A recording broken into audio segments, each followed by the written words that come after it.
अध्यक्ष महोदय, रेल मंत्रालय की पूरक मांगों पर हो रही चर्चा में मुझे भी कुछ समय बोलने का अवसर प्राप्त हुआ है। इसके लिए मैं आपका हृदय से आभारी हूँ।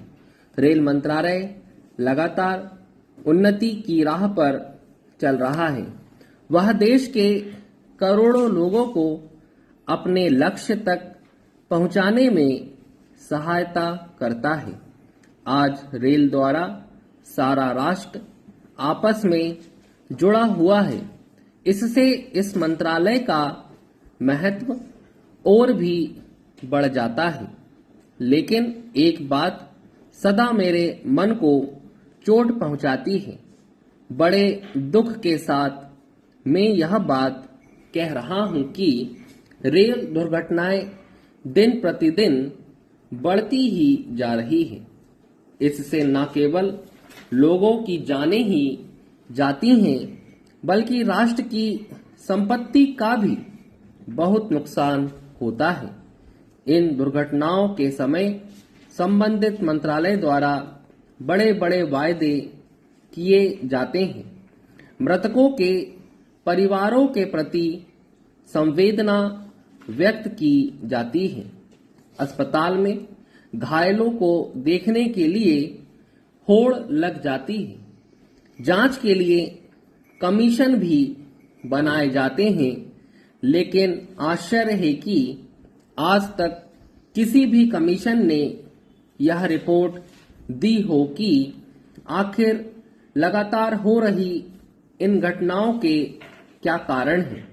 कहीं रेलवे क्रॉसिंग के कर्मचारी लापरवाही के कारण दुर्घटना, कहीं कोहरे में दिशा का ज्ञान न होने के कारण आमने सामने की टक्कर, कहीं पटरी में प्लेटें उखड़ जाना, कहीं डिब्बों का पटरी से उतर जाना और कहीं किसी कमजोर पुल के बैठ जाने से भयंकर दुर्घटना।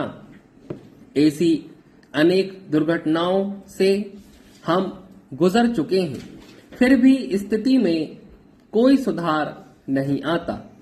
इतना अवश्य है कि देश की अभागी जनता बार बार इन दुर्घटनाओं का शिकार होती रहती है। दुर्घटना की जांच की रिपोर्ट ठंडे बस्ते में चली जाती है और अगली दुर्घटना हो जाती है।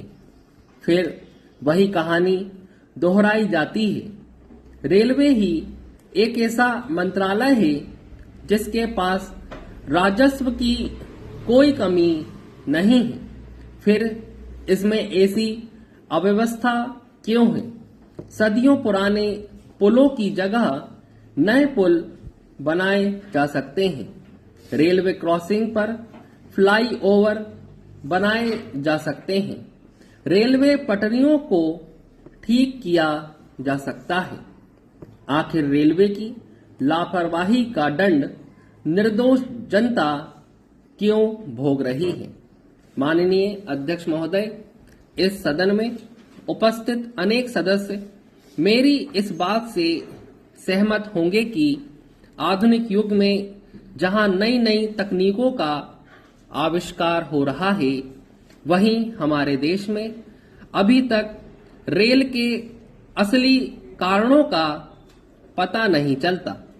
विपक्षी दल भी इन सब बातों को राजनीतिक रंग देकर चुप बैठ जाते हैं और स्थिति वहीं की वहीं बनी रहती है। यह बहुत ही दुर्भाग्यपूर्ण है। जब तक बिल्कुल निष्पक्ष होकर राष्ट्रहित के मामलों को ईमानदारी से नहीं देखा जाता, तब तक देश की प्रगति और विकास केवल कागजी कार्रवाई तक ही सीमित रहेंगे। इस संबंध में मैं अनुरोध करना चाहता हूं कि रेल मंत्रालय मेरे द्वारा कही गई बातों को गंभीरता से ले और रेलवे सेवाओं में सुधार लाने के लिए रेलवे प्रशासन को आवश्यक निर्देश दें।